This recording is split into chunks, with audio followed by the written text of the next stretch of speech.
So I'm using this medium-sized bright brush to begin, and I'm just mixing a little bit of walnut alkyd medium into my paint. So you want the paint to be a little bit translucent as you're working in this stage. So to begin with, mix a little bit of the oil into the burnt umber and just mix it around, and this will create a more translucent paint. It'll also help it dry more quickly. And I'll begin by just doing a very light and very basic outline, which shows me the basic composition that I'll be doing.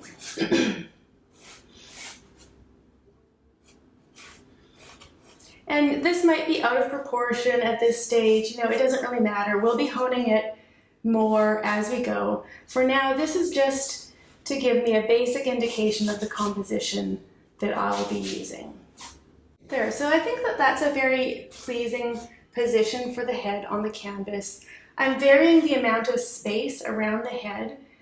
So there's more space in the front of the face in the direction that it's looking, less space behind it, and even less at the top. So there's a variety in this spacing on the canvas. Next, I'm going to start to hone in the proportions using the measurements that we talked about.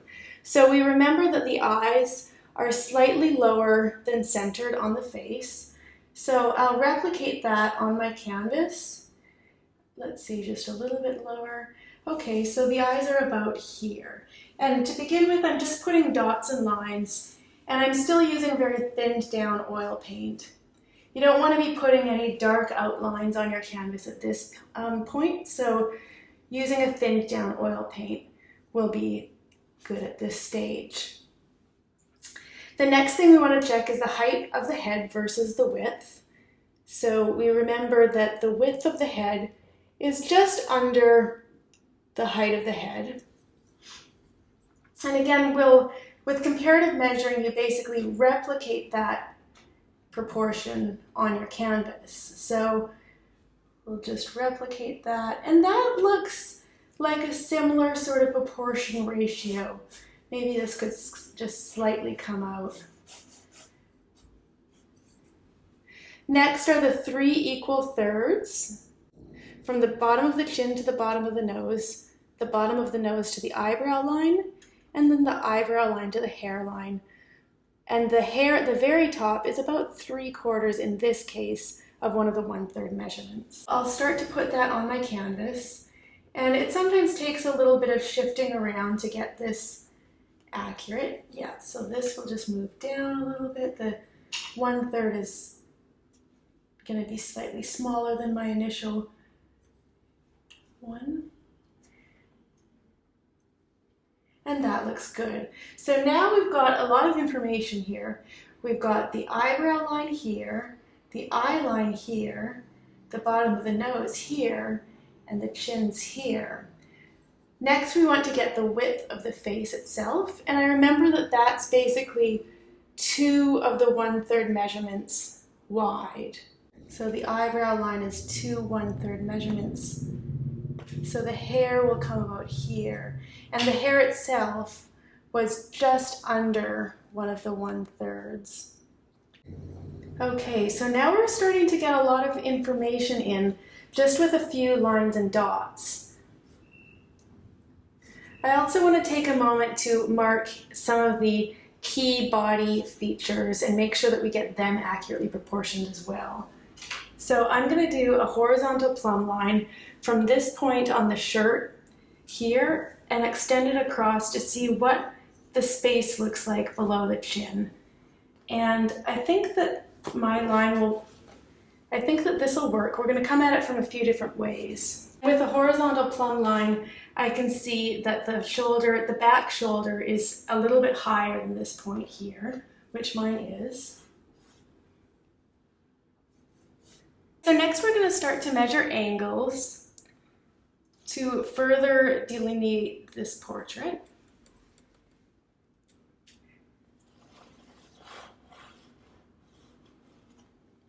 If we know this is the eyebrow line, we can start to put in the shapes of some of these features, looking at the geometric shapes that they're forming.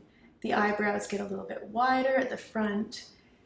Look at the space between the place where the nose inserts into the skull, right near the tear duct, and the outer edge of the face.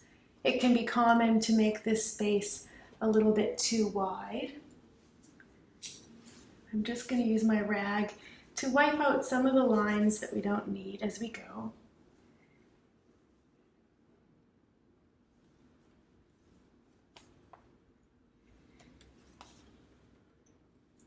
So we're breaking curves down into angled straight lines. It gives more structure to the face and helps solidify the precise shape of the curve. So I also refer to apexes, which are the outermost point along a curve, as the place where the two angled straight lines meet. So at the cheekbone, there's a bit of an apex, and then there's a new angle that starts as we come down the face. I'm just going to...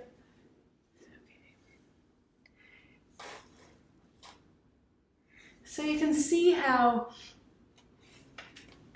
you can really use these measuring techniques to fairly easily get a well-structured and well-proportioned painting.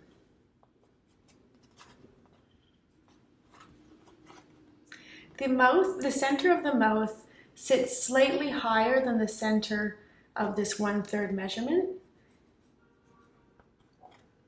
So if this is the center of the mouth. Also, you can put just an imaginary sort of center line going down the face, which will help make sure that you're centering all the features on the face well.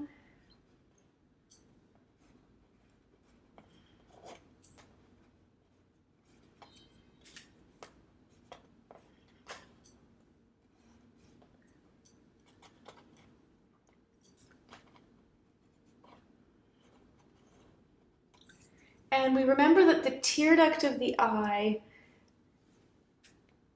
is just actually slightly in from one of the 1/3 measurements. So I'll just put a little dot there. And then you can measure the angle that the eyelid makes as it comes out from that dot. So breaking the eyelids down into angled straight lines. Again, that just gives more structure and solidity to the feature.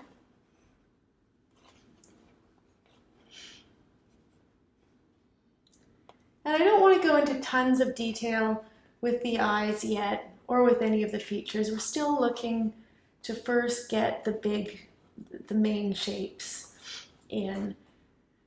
So looking at the mouth here, we're going to start by blocking in the lip as a darker shape that's in shadow, because the light's coming down on the face, the shading on the lips have the upper lip as a little bit more in shadow. And in the lower lip, I'm going to do nothing through the lower lip, but just define the lower lip with the shadow underneath the lower lip. And this is going to give a lot of form to the features, and it's going to look really appealing, rather than if you put like a sharp outline on the lower lip, which will actually flatten out the features. So as I continue along, looking at the distance from the forehead to the edge of the hair, I think the hair just comes a bit more tightly against the face.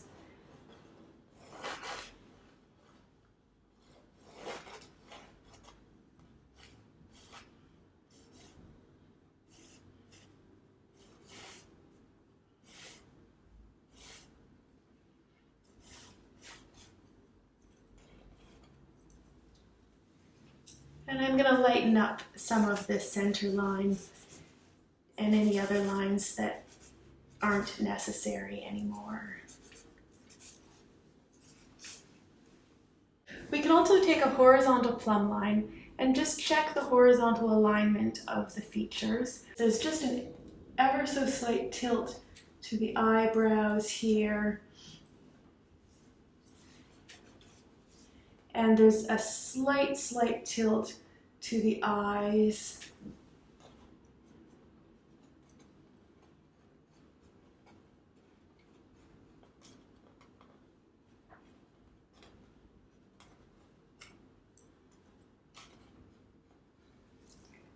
There's also a slight tilt to the lips.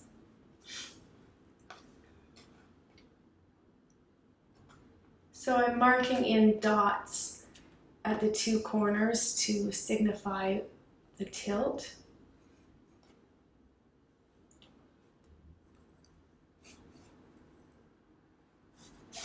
And because I moved the hair back a bit here, I want to maintain the proper width to the head, so I'm going to add a bit more hair at the back.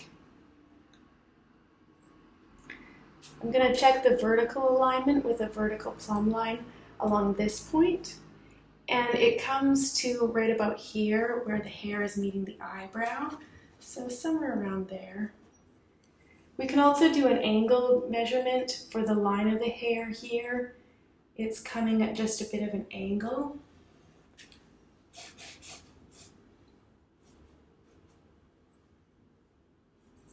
I'm going to measure the vertical height of the shadow here, and it's just under one of our 1/3 measurements, so just a bit under.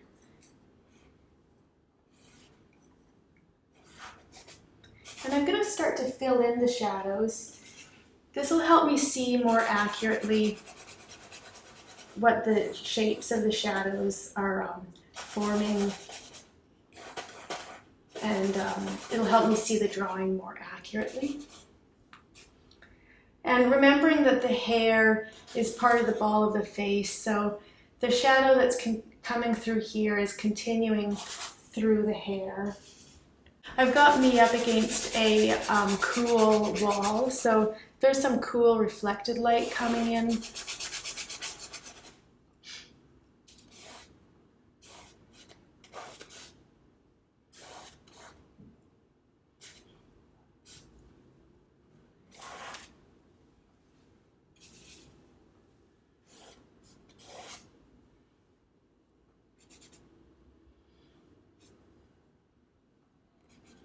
And there's a cast shadow underneath the nose. So onto the face, the nose is casting a shadow. So you want form shadows, which are the part of the feature that have a shadow on it. So the form shadow is on the nose, and the cast shadow is casted onto another form from the form itself. So there's the cast shadow under the nose and the form shadow of the nose, and you want the two to blend together. So for now, I'm letting the two blend together and not really having a definition where the edge of the nose is, and I'll go back in later to define that.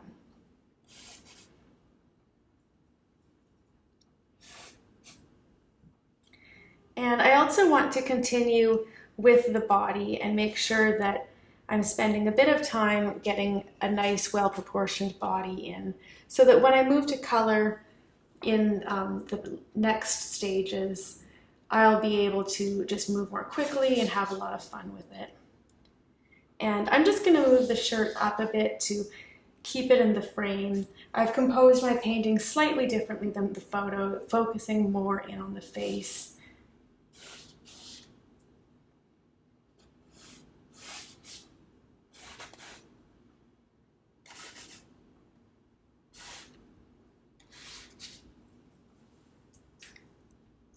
So when there's a measurement in question, such as this angle change in the shirt right here, what I'll do is I'll take the size of it on my brush, so the bottom of my brush is aligned with that angle change on the shirt, and if I just move my brush across to the chin, I can see how far that point is down from the chin. So I'll hold that and move it up to the face where we know the proportions more accurately, and I'll take a visual measurement of where that's aligning to on the face, and I can see it aligns to about the brow. So I'll replicate that on my painting, and in this way be able to get the exact placement of that angle. If you enjoyed this video, click the thumbs up and follow me to see the next part in this series.